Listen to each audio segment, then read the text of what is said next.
Desde el Consulado General de México en Los Ángeles no podíamos dejar de celebrar el Día de los Muertos, declarado desde 2008 como un patrimonio cultural inmaterial de la humanidad.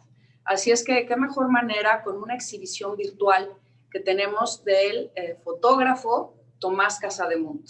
Pero como hace un momento estábamos platicando tras bambalinas, Tomás y yo, le decía que no solamente era un fotógrafo, sino que también es un sociólogo, un antropólogo y un arqueólogo. Hola Tomás, ¿cómo estás? Bienvenido. Hola Cónsul, buen día. ¿Cómo estamos? Yo muy contento en este día pues tan emotivo, donde todos tenemos la ofrenda que hicimos quizás el día de ayer y me encanta este nuevo formato, muy oportuno para compartir esta exposición a través de la red con todos los que se conecten hoy y en los días posteriores. Así que muy contento y agradecido por esta iniciativa con el Consulado, con el Canal 22 y, en fin, muy contento de compartirlo con ustedes. Así es, el Canal 22 Internacional, el Canal 22 Noticias, nos ha dado esta plataforma para poder llegar no solamente a la comunidad angelina, sino a todos que nos puedan ver y escuchar. Y sobre todo, Tomás, tú que eres catalán de origen, pero elegiste México para ser tu lugar. Y dime, cuéntame de ese error histórico que corregiste. Bueno, yo siempre tuve la fantasía de venir a México cuando tuviera la edad legal para poder viajar por el mundo. Y bueno, antes hice unos viajes por Centroamérica, viví unos meses en Cuba y cuando conocí México, casualmente unos pocos días, pues me confirmé a tal grado esa intuición que regresé a España, vendí todo de mi casa y vine para acá. Y de eso hace 26 años, ya llevo más tiempo en México que en el país donde nací. Entonces, pues yo sigo fascinadísimo por este país, por la energía que emana, con la que me conecto mucho y en verdad toda mi obra gira en torno a México y yo como persona, como artista me he hecho en México y todo se lo debo a este país. Pues Que, bueno, no gracias. seré tan contundente como lo que decía Chabela Vargas, pero yo lo que pienso es que uno no escoge dónde nace, pero sí escoge dónde muere. Entonces, es muy probable que aquí sume composta para los árboles mexicanos algún día. Muy bien, me parece muy bien, Tomás. Y la verdad es que yo como mexicana y representando a mi país, el que tú hagas este reconocimiento a nuestra cultura y a nuestras tradiciones me llena de orgullo, de satisfacción y de agradecimiento. Y bueno, pues vamos a comenzar esta exhibición virtual que precisamente es producto de esos viajes que tú hiciste a lo largo y ancho de mi país maravilloso, de nuestro país, México, durante 8 años. Pero ¿qué fue lo que te motivó para adentrarte en el mundo de los altares de muertos? Bueno, en verdad esta fue una idea que surgió en el diálogo con uno de mis editores de libros, Ramón Reverté, de RM, con el que he publicado varios libros, que ahorita tendremos oportunidad de comentarlos un poquito. Y nos dimos cuenta que no existía un libro serio, digamos, un libro de arte en torno a las ofrendas. Quizás había sobre todo lo que envuelve Halloween y mucho de lo comercial que envuelve a la fiesta de muertos, pero específicamente de las ofrendas. Y entonces empecé un año el recorrido en un lugar que fue un poco una trampa, porque empecé aquí en Morelos, donde resido, en Ocotepec, que es un pueblito donde se hacen unas ofrendas maravillosas y son muy generosos porque se hacen de puertas abiertas. Cualquiera puede entrar en los espacios íntimos de las casas y te invitan a un atole, un pan dulce y es bien agradable. Y yo pensé que en todos los estados iba a ser así, pero nada que ver. En todos los estados siempre fue muy complicado porque en ningún otro estado me encontré las puertas abiertas. Eran más bien ofrendas confeccionadas para el goce de la familia, para la intimidad, no para los demás. Entonces sí fue muy difícil todos los años llegar a esas ofrendas que podemos contemplar en la exposición y en el libro. Claro. Oye, pero qué interesante, porque fíjate que yo como mexicana no conozco realmente todos los altares que hay, porque cada uno de los estados de la República se manifiesta de diversa manera. Los estados del sur, los estados en la costa, en el centro. Y, por ejemplo, lo ajeno que son los estados al norte. ¿Por qué no empezamos con este hermoso altar que es de Surumútaro, que es de Michoacán? A ver, cuéntanos aquí cuál fue tu experiencia y es con la que abrimos la exhibición. Sí, esta es de las pocas fotografías que tomé en un panteón, junto con la que veremos en alguna otra foto de la exposición. Es una entrada en un cementerio, entonces me gustó mucho esta ofrenda dedicada a este soldado, que aparece su retrato al pie del caballo. Es por eso mismo que le corté la cabeza para tornarlo un poquito más misterioso, pero sí, es muy simple y es muy bella. En verdad, el criterio que apliqué para todas las ofrendas que fotografié, más allá de si son fieles a la tradición o tienen tal o cual elemento, fue que me emocionara frente a ellas. Y en este caso, pues es una ofrenda que emula una tumba muy simple, con cempasúchil y flores, pero que me gustó mucho. Me sentí atraído por ella y tomé esta fotografía. Van a ver que en todas las fotos que yo tomé de las ofrendas, Sí. no hay ningún propósito como de lograr un encuadre más o menos espectacular. Todas son fotografías donde pongo la cámara frente a la ofrenda, frontales, y es la misma ofrenda la que genera comparte esa emoción tan Claro. sentida de los familiares con su Aquí, muertito, ¿no? Pero todas aquí son como con estaríamos, un enfoque antropológico.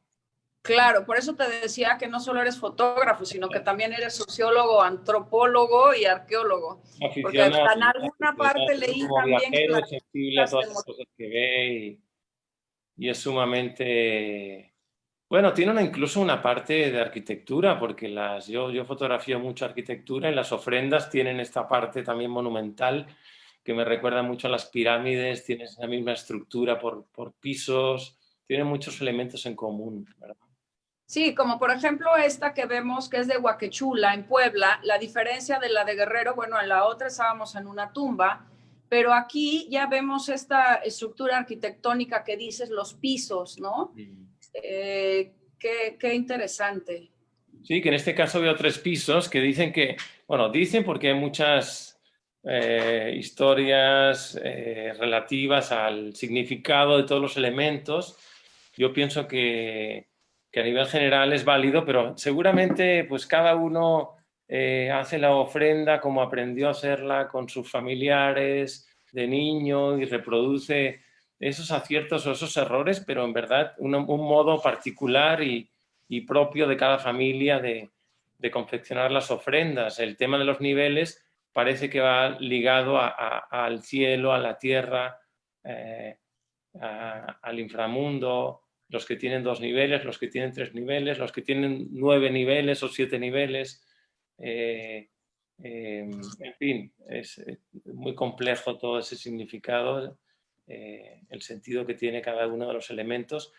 Esta es la otra ofrenda que les comentaba, la otra fotografía que tomé en Michoacán, en un cementerio, y me gusta mucho porque es un muerto que todos podemos compartir, ¿no? Que todos queremos.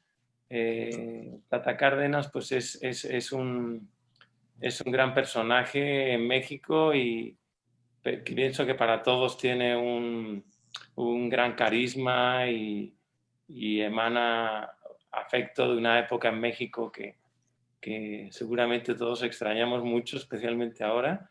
Eh, y, y me resultó también muy emotiva, pues es un mar de cempasúchil y este retrato al medio que, que, que nos da la bienvenida. Entonces, por un lado es muy simple y por otro pues es muy complejo en su juego de luces y sombras y estos naranjas, donde se registra, bueno, es sumamente atractivo, me llamó mucho la atención. Y como les digo, son las dos únicas, esta primera que vimos y esta otra de Cárdenas, son las dos únicas que tomé en un panteón. Y el resto de las ofrendas que vamos a ir viendo son todas tomadas en las casas, las encontré en las casas. Y es fantástico como en todas las casas que visité, en verdad la ofrenda se hace en la sala, en verdad se quitan todos los elementos, deja de haber sala por unos días y la casa es invadida al centro por una ofrenda pues, repleta de los elementos comunes al lugar donde se confeccionaron, porque muchas de las que vamos a ver están hechas con las flores silvestres que hay en el entorno de la casa. Muchas no tienen ningún elemento comprado, es todo, bueno, ahí vemos flor de cempasúchil, los manteles blancos, los alimentos, que bueno, en cada ofrenda van variando, ¿no? En las fotografías. Hay algunas ofrendas que tienen más un enfoque, vienen más de una tradición indígena y hay otras que tienen más que ver con la tradición católica, entonces incorporan alguna imagen de santo y hay algunas que tienen ambas tradiciones y es muy interesante también esa fusión, ese mestizaje de dos tradiciones. Es Claro. bonita, tiene también la puerta atrás, esa fuga. Oye, pero fíjate que ese tema que estás tocando es muy interesante porque el Día de los Muertos en sí es el sincretismo entre lo prehispánico y precisamente la religión católica. Si vemos en todos los altares, la mayoría, mira, por ejemplo, este está cuajado de imágenes de santos, de la guadalupana, en fin, y entonces también es ya el resultado de esta mezcla, lo que estamos presenciando en los altares, ¿no? Mira, por ejemplo, este otro, que es de Tócuaro, también de Michoacán, también vemos aquí las imágenes de los santos. Totalmente. Sí, sí, hay elementos de ambas tradiciones. En el anterior veíamos también alguna figurita de pan, que sucede eso en Guerrero y es fantástico. Y en A ver, Morelos, vamos a verla. donde hacen unos muñequitos de pan que me encantan. ¿Cuáles son? ¿Los de aquí? Sí, me pareció Ah, ver. y esto, el gallito. Y Sí, los... y vamos a verlo en alguna otra también de Guerrero y de Morelos. Ah, sí. Y en Aquí, por esta de ejemplo... Michoacán, bueno, es espectacular. De hecho, perdón, que le está haciendo mover. Si podemos volver al anterior. Ah, no, es que estábamos viendo los muñequitos que también Ah, hay. exacto, ahí están. Esas son en Guerrero y ahí están esos muñequitos que son geniales, ¿no? Me encantan. Y si vemos, pues en verdad son muy pocos elementos en esta ofrenda, pero el conjunto pues hace que sea una ofrenda pues con mucha electricidad, ¿no? A mí me emocionó mucho y además está montada, se fijan, está montada en la trastienda, en una tienda de abarrotes. Si vemos a la derecha, podemos ver la puerta de la tienda y es la trastienda que es la casa Y de todos la los tienda de productos. abarrotes, con sus escobas, ahí vemos todas las cosas del pendejón que le llaman luego, ¿no? Claro. Y volviendo hasta a ahora hemos lo visto anterior, que las ofrendas están dedicadas a hombres. Bueno, veíamos la de Tata Cárdenas y demás, y algo comentabas que esencialmente las ofrendas las hacen las mujeres. sí, la verdad que en todos los casos de las ofrendas que encontré en mi camino, prácticamente todas ellas estaban hechas por mujeres. Entonces, pues son las guardianas de la tradición, yo diría, ¿no? En cuanto al tema de las flores y a los guisos, que es un tema también fantástico, la cantidad de horas que han pasado ahí confeccionando la ofrenda, cocinando el mole, las quesadillas, los tacos. Y eso precisamente yo pienso que es lo central de esta cuestión de Día de Muertos, de las ofrendas. El pasar un tiempo con tu familiar que falleció. Esa es, más allá de cómo quede tu ofrenda, pero pienso que esa es la clave del Día de Muertos, ¿no? Pasar un ratito, lo que puedas, más o menos, pero estar un rato conectado con esa persona que se fue y pensar en cómo era tu convivencia con ella, qué comida le gustaba, qué trago le gustaba ahí para preparárselo y ese rato, más allá de la tradición de que vienen las ánimas tal día o cual otro día y pienso que ahí está la clave, ¿no? En pasar un ratito conectado con tu familiar. Ese es el secreto. Estamos viendo una de las fotografías, de hecho, es la que fue portada de la edición en inglés, porque la anterior que vimos fue la edición del libro en español y esta otra que estamos viendo, también en Michoacán, fue portada de la edición en inglés. De Tócuaro, Michoacán. Sí, en Michoacán, qué fantásticas ofrendas hacen, ¿eh? Oye, y hablando esto de fantásticas ofrendas, dime, ¿cómo en estos 8 años que estuviste recorriendo todos estos lugares, cómo elegías los altares? ¿Qué es lo que te movía para poder incluirlos, conformar esta exhibición, esta colección que has hecho?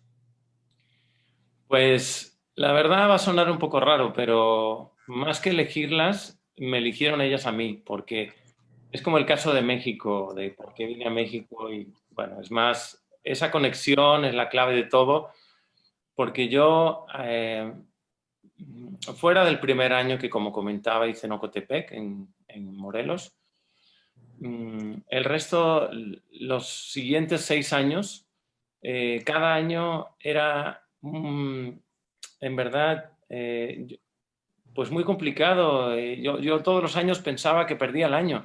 Como solo tenía un día al año, pues tenía que tratar de documentarme con libros de antropólogos, con referencias de amigos, pero en verdad de nada sirvió. Todos los años era a través de la intuición y de la suerte que agarraba brechas por el cerro, terracería, 1 o 2 horas y llegaba a pueblos remotos donde finalmente encontraba una ofrenda que me gustaba y a partir de esa ofrenda me mandaban a casa del primo, de la tía o del hermano y iba surgiendo otra y otra y otra. Era sumamente emocionante. El único año que quedé en blanco es cuando fui a Mixquic, porque en verdad todo lo que yo encontré pues, era muy comercial y claro, mi búsqueda sí va enfocada a las ofrendas, por sencillas que sean, pero las ofrendas familiares que no están pensadas para ser visitadas. Claro, oye, Tomás, y mira, aquí esta se me hace fantástica, son 2 fotografías en la que vemos la taquería, ¿verdad? Cerrada, las bebidas allá afuera y vemos ya, empezamos a ver un poco del altar que hicieron en esa taquería y aquí en esta segunda fotografía ya vemos el altar en sí mismo, que está maravilloso con todos estos bordados, ¿no? Sí, es fantástico cómo se adecuan los espacios, ¿eh? La taquería completa, aparecen por ahí 2 o 3 familiares y es algo que solo me tocó verlo en esta taquería, pero pues la cantidad de bordaditos que hay es impresionante, ¿verdad? Sí, y bueno, y eso es Michoacán, pero fíjate que, como comentaba en el principio, como siendo del centro, por ejemplo, este altar de Yucatán, del sur, ¿cómo es completamente distinto a los demás? Totalmente, totalmente. Bien tropical, en Izamal, y tiene una atmósfera cautivadora, ¿verdad? Y con todos estos panes de dulce y las ofrendas colocadas en estas jicaritas, las hojas de plátano. Esta es de mis preferidas y tiene un ambiente eh, muy emotivo, muy bonito. Sí, es preciosa. Y, Realmente. Nosotros aquí trabajamos con Mundo Maya Foundation y el año pasado pusimos un gran altar de muertos con Yucatán. Fue maravilloso. Aquí tenemos una oaxaqueña, mira. sí, en este caso, bueno, ese arco es genial, pero en este caso sí recuerdo perfectamente que tuve una experiencia mm, muy fuerte porque si, si vemos al pie hay una gallina que se está moviendo, pero es que por increíble que parezca, como, como pues se aprovechan los espacios que están disponibles para montar la ofrenda. En este caso, parece que lo hicieron en una recámara donde al rato de estar trabajando ahí, oí unos ruidos, unas toses, unos gemidos muy leves, muy lejanos. Y resulta que debajo de la mesa donde está montada la ofrenda había acostada una señora anciana, muy mayor, y, pues literalmente estaba muriendo. Así se sintió y luego ya lo confirmé, murió ese mismo día y no la vemos, yo nunca la vi, pero oía esos gemidos y entonces eh, la gallina para mí representa ese ser que se está transformando en sombra, que se está desvaneciendo. Si alcanzan a ver la gallina y al... Sí, sí, es esto, ¿no? Sí, y así fue muy fuerte la experiencia. Eh, y así es la muerte que sucede todos los días está, pues, eh, ahora sí que en perfecta cohabitación con la vida que transcurre, que nunca se detiene, eh, y así de crudo es, ¿verdad? Entonces, Claro. por eso para mí es especialmente emotiva por esa experiencia que recuerdo. Y yendo al detalle de la ofrenda, bueno, pues es otro caso de este sincretismo, ¿verdad? Entre lo católico y la tradición indígena. Tanto Sí, y mira, de Juztlahuaca, Oaxaca, nos vamos a Tochimilco, en Guerrero, y ve qué distinto es, ¿verdad? Aquí volvemos otra vez como con sí, esos pisos, ¿no? Y un poco ya también, pues vamos adecuándonos a los tiempos. Ya está ahí aquí latas de Coca-Cola, y no, pero junto con el pan tradicional, en fin, es sí. el Y, copal, la copa del y en esta copal. zona recurren a un truco que es muy ingenioso, y es que el retrato que estamos viendo, eh, se produce por una ilusión de un reflejo de un espejo en 45 grados. De tal manera que ponen el retrato viendo para abajo y un espejo que lo vamos a ver en alguna otra foto, que refleja esa imagen y genera una sensación de profundidad. Sí. Y entonces bueno, ya hay una estructura así de estos templetes, de las columnas. aquí está uno más sencillo, pero también muy emotivo y muy fuerte, de San Es muy Agustín sencillo, pero Otenango, muy bonito también. en Oaxaca. Está precioso. Sí, estos arcos y la fruta como cae, colgada en hilos, me gusta mucho. Y las figuras, alguna figura de pan también. Oye, pero no falta Siempre la que Virgen incluyen en la puerta, a Guadalupe. mí también. Sí. Oye, Tomás, estaba también leyendo sobre tu hoja de vida y hablas mucho del misticismo, de lo espiritual. ¿Cómo engarzas eso con este trabajo de los altares? ¿Cómo puedes interpretarlo tú como artista? Bueno, para mí la espiritualidad es uno de los elementos que siempre son como una columna central de mi búsqueda, de mis trabajos,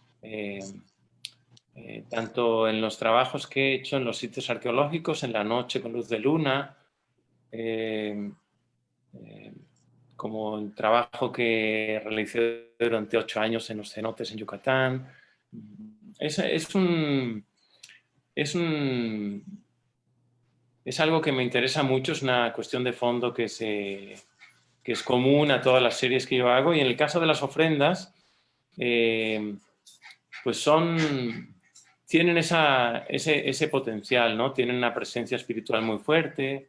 De algún modo son puertas dimensionales también, de comunicación con otras dimensiones. Y es por esta razón que sí encajó perfectamente en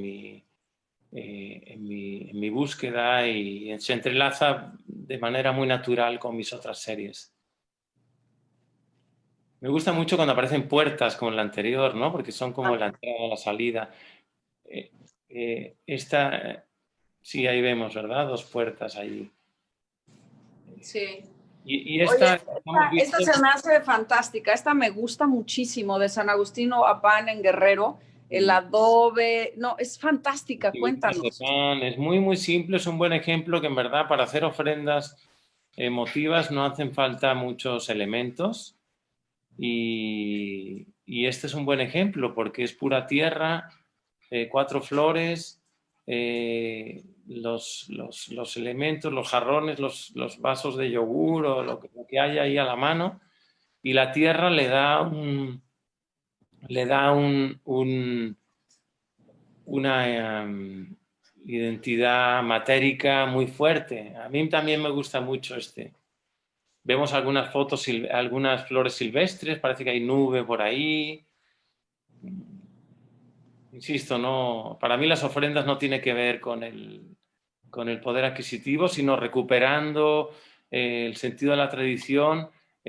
No es casual que el Día de Muertos coincida con el fin de la cosecha, entonces también por tradición la ofrenda será más o menos impresionante o voluminosa en función de la suerte de la cosecha del año que transcurre. De Claro. ahí que cambien las flores de un lugar a otro, el tipo de alimentos, porque van ligados a lo que da la milpa, pues, ¿no? Sí.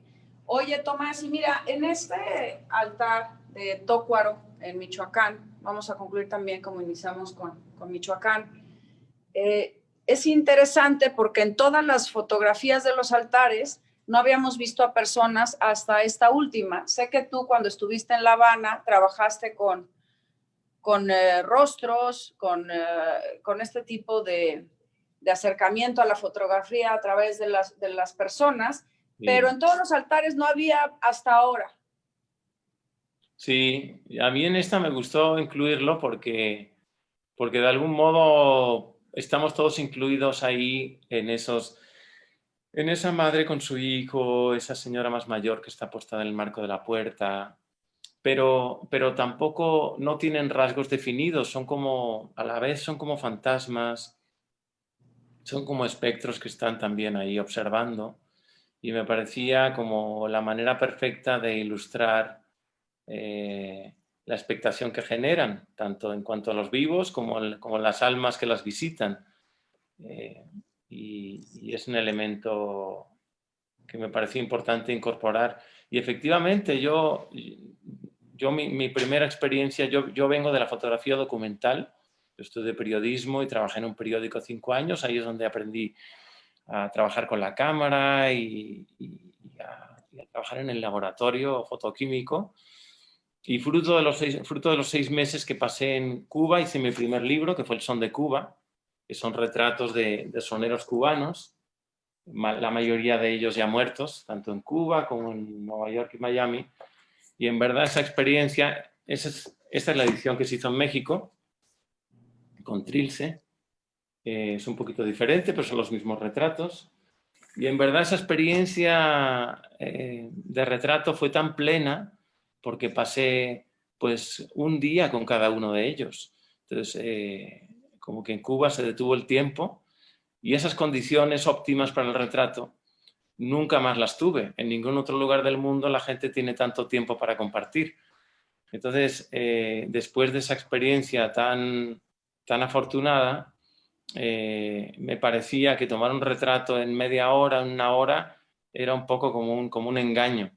Y es por eso que hasta ahora que estoy trabajando una técnica de 1850 que se llama collodion húmedo, wet collodion, que te obliga a quedarte quieto 10 o 15 o 20 segundos, es que he vuelto a hacer retrato, porque por otra razón, si brinca un poquito la impostura, nadie puede mantener la expresión como en una selfie cuando te tienes que quedar quieto 20 o 30 segundos. Pero finalmente pienso también que el rostro humano y la referencia humana se está demasiado presente en nuestra propia representación. Yo creo que a través de las actividades o de las manualidades que surgen de los diferentes oficios de lo humano, o del paisaje que estaba antes de nosotros como seres vivos, como animales que habitamos el planeta y lo echamos a perder. Hay muchas pistas también ahí de lo humano que no necesariamente pasan por el rostro, que está, yo pienso que demasiado presente en la imaginería, en todo lo visual, ¿no?, que generamos nosotros. ¿Y dónde ha sido mejor recibida tu obra, este libro, por ejemplo, de La muerte en el altar? Pues este libro ha tenido gran éxito, o sea, bueno, al grado que ya se ha acabado la edición, tanto la edición en español, que se ha vendido en Latinoamérica y en Europa, como la edición en inglés, que fue también a Europa y principalmente a Estados Unidos. Es un libro agotado y por lo mismo que platicábamos al principio de la conversación, como vino a suplir, se convirtió en una publicación de referencia, porque es un libro de arte serio y hecho con mucho acierto y es muy bonito, la verdad. Bueno, lo muestro para los que no lo conozcan. Esperemos que algún día se pueda reimprimir y la gente lo pueda encontrar, pero es un libro de gran formato, está muy bonito. Y pues pienso que vino a suplir esa carencia. No existía quizás un libro de estas características, puramente visual. Hay más títulos, pero quizás con un enfoque más antropológico. Y eso pues fue un acierto que surgió, como les comentaba, en colaboración con mi editor. Pero es importante mencionar que yo trabajé 7 años, cada año viajaba a un estado de la República pero podía haber seguido 10 años más. Simplemente llegó un momento en el que pensamos que ya habían elementos suficientes para poder hacer este libro. Entonces, mucha gente que vea la exposición o el libro pensará quizás, bueno, pero no está la ofrenda de Guanajuato, o no está la ofrenda de Sonora. Efectivamente, van a faltar muchas ofrendas, pero me parece que lo relevante es que todas las ofrendas que aparecen en mi libro, en la exposición, merecen su lugar. Todas son muy emotivas, todas son súper bonitas y merecen su lugar ahí. Eso es lo importante. Pues Tomás, muchísimas gracias por este viaje tan emotivo. Como dices, es el mexicano entre la alegría y la tristeza de recordar a aquellos seres queridos que ya se nos adelantaron. Y bueno, pues somos privilegiados porque tú ya te presentaste en Hollywood Forever con estas fotografías maravillosas. Y bueno, aquí en el consulado tenemos esta oportunidad de exhibirlas y de compartirlas gracias a la señal que nos da el Canal 22, Canal 22 Internacional, Canal 22 Noticias. Y bueno, pues para concluir con una nota pues alegre, pero al mismo tiempo no nos podemos escapar de la muerte, ni tú ni yo. Me gustaría preguntarte si hay un altar que tu familia, tus seres queridos erigieran para ti, ¿qué te gustaría que pusieran en el mismo? Bueno, pues yo pienso que con que no me parece tan relevante que pongan, porque en verdad creo que la cuestión es que lo pongan, porque si no te hacen ofrendas como que te mueres 2 veces, ¿no? No creo que sea el caso, porque ahí es una cuestión kármica también, ¿no? El amor que has repartido en vida, luego eso se traduce en una ofrenda más o menos copiosa o bella. Entonces, bueno, yo espero que pongan mezcal. Sí, me parecería importante que pongan un mezcalito, algo, el elemento maíz también me parece clave, las flores que hayan en el jardín en ese día y poco más. Una foto donde salga bien. Me parece, bueno, quién sabe, ¿no? Es muy curioso, ya que lleguemos a ese punto, podremos experimentar pues qué tanto de real hay en ese viaje de las ánimas y podremos seguir el camino de los pétalos de Cempasúchil. Y bueno, es una parte interesante de morirse, ¿no? Asomarse a ese otro lado y salir de dudas de una vez. Tantas teorías, tantas sospechas e intuiciones, podremos comprobarlo. Y para que veas que yo también soy solidaria en esto de la muerte, yo quiero un buen mole, yo sí quiero que me pongan un muy buen mole y una copa de vino rojo. Muy bien, me parece muy buena elección. Bueno, Tomás, muchísimas gracias, somos privilegiados de verdad. Y bueno, pues esperemos que el año que entra hagamos ya algo, pero presencial. Muchas gracias a ustedes. Me parece fantástica la iniciativa del consulado, porque, bueno, como decías, el año pasado se presentó en el cementerio Hollywood Forever y verdad, la intención de... bueno, el año pasado se presentó en el consulado, en verdad, hace 2 años en el cementerio, el año pasado montaron ustedes la exposición, pero aprovechando esta ventana, me encantaría pues compartir el propósito en verdad de haber llevado la exposición a la Unión Americana y me encantaría que le salieran más novios a la exposición y que pudiéramos viajarla a diferentes lugares, museos, centros culturales, creo que la gran virtud de esta exposición, más allá de mi trabajo, es compartir esta tradición tan bella que tenemos en México y poner también un poco de luz en un poco cómo se ha ido diluyendo el espíritu original en medio de pues, el fenómeno comercial, del Halloween, de adquirir muchas cosas, cuando la idea que que sacamos, yo creo que de ver esta exposición, es que pues todo pasa porque le pongamos un poco de ilusión y que dediquemos un ratito con los elementos que tenemos en casa, a armar una pequeña ofrenda y recordar a nuestros muertos. Eso es lo importante. Entonces, me encantaría que este testimonio siga viajando por la Unión Americana y que cada año se pueda ver allá pues todos los connacionales y pues todas las gentes de la Unión Americana, que también creo que quizás no conocen tanto esta tradición de México y les podría fascinar. Muchas gracias a ustedes por la iniciativa, al Canal 22, a todos. Me hace mucha ilusión que podamos, en esta situación que vivimos, pues compartir este testimonio de muertos, del Día de Muertos, con todas las gentes más diversas que nos estarán viendo ahora. Muchas gracias. Claro, y recordar que, bueno, estamos en luto nacional, el 1 y 2 se ha decretado por el gobierno de México, precisamente por todos aquellos que fallecieron por el COVID-19, pero como dices, esto nos sirve para recordarlos, y mientras se acuerden de nosotros, aunque no estemos aquí, ya estamos, ahora sí, que del otro lado. Exacto. Muchas gracias, Tomás. Gracias a ti, gracias a ustedes. Adiós.